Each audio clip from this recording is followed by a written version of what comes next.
Halo guys, saatnya kita bagi-bagi tips lagi. Kali ini saya punya review dari buku 50 Way to Prevent and Manage Stress, buku dari M. Sarah Rosenthal. Check this out.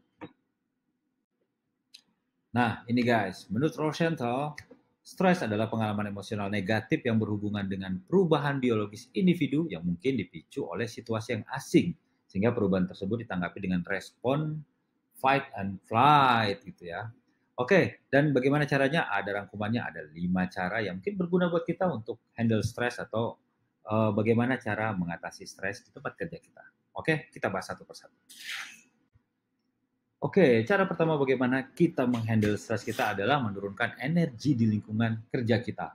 Nah, kadang satu hari banyak sekali load pekerjaan kita yang cukup tinggi dan menyita perhatian kita sehari-hari gitu ya. Nah, jangan sampai kita terlalu memforsir untuk menyelesaikan semua pekerjaan kita. Kita tahu batasan diri kita, sehingga kita harus bisa mengatur ritme pekerjaan kita sendiri agar stres itu bisa terkendali.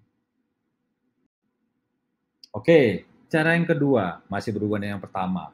Apabila load pekerjaan kita tinggi dan kita makin stres gitu ya. Nah, cara kedua adalah healing gitu ya. Healing ini bukan yang kayak generasi Z sekarang yang bilang kita harus jalan-jalan. Bukan ya teman-teman ya. Healing di sini adalah proses penyembuhan mental kita. Di mana bagaimana cara kita untuk mengerti titik tekanan atau pressure point dalam tubuh kita untuk menurunkan stres. Seperti tadi pada poin pertama, kita tahu batasan diri kita sampai mana. Pada saat kita di puncak tingkat kita mau meluapkan emosi kita harus bisa mengontrolnya. Karena disitulah titik pressure point kita. Jadi harus bisa menurunkan ke level paling bawah.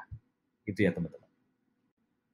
Oke, selanjutnya untuk membantu kita supaya pressure point kita tetap ada di level bawah, maka kita perlu nutrisi. Jadi tubuh kita perlu nutrisi teman-teman ya. Yaitu adalah nutrisi anti stres. Nah, apa saja itu kira-kira? Contohnya bagaimana kita memberikan pengharum ruangan yang bisa menyegarkan kita, aromaterapi gitu ya, atau dengan musik-musik tertentu yang bisa membantu kita bersemangat kerja, ataupun musik-musik yang bisa membuat kita lebih rileks. Nah, kira-kira musik apa yang cocok buat Anda? Tentukan sendiri ya. Oke, berikutnya bagaimana cara menjaga stamina tubuh kita. Kita bekerja tidak untuk bekerja lalu sakit kan. Nah, sehingga tubuh kita harus dipacu untuk terus berolahraga agar selalu fit. Pikiran fit, tubuh juga fit. Nah, pilihlah olahraga yang membuat anti stres, bilang orang seperti itu. Apa saja contohnya? Ya mungkin kita bisa bersepeda, jogging, yang pasti olahraga itu harus menyenangkan buat kita dan juga menyehatkan tubuh kita. Work-life balance. Dan dari semua cara inilah yang sangat penting buat tubuh kita, dari cara 1 sampai dengan ke-4. Cara kelima ini adalah yang paling penting, yaitu adalah self-care. Bagaimana kita mencintai diri kita sendiri. Yaitu perawatan diri ditentukan oleh bagaimana kita memperlakukan diri kita sendiri dengan baik dan juga menunjukkan rasa hormat dan cinta pada diri kita sendiri.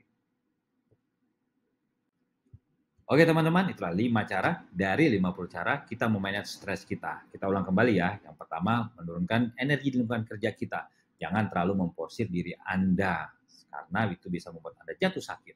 Yang kedua adalah healing, itu proses penyembuhan mental. Kita harus belajar bagaimana kita mengetahui pressure point kita sampai di mana. Nah, yang ketiga, jangan lupa menutrisi diri kita dengan sesuatu yang membuat kita semangat dan juga rileks. Seperti tadi parfum, aromaterapi, ataupun musik yang kita dengarkan dalam bekerja sehari-hari. Terus jangan lupa untuk menjaga kesehatan fisik, jangan lupa olahraga anti stres, olahraga yang menyenangkan, yang membuat tubuh kita sehat dan juga kita bisa lebih happy gitu ya. Dan yang terakhir, bagaimana cara mencintai atau merawat diri kita sendiri. Karena kitalah yang paling tahu batas kemampuan kita. Oke teman-teman, sampai di sini dulu, kita berjumpa lagi di lain waktu dan kesempatan dengan tips-tips yang lebih bermanfaat. Sampai jumpa.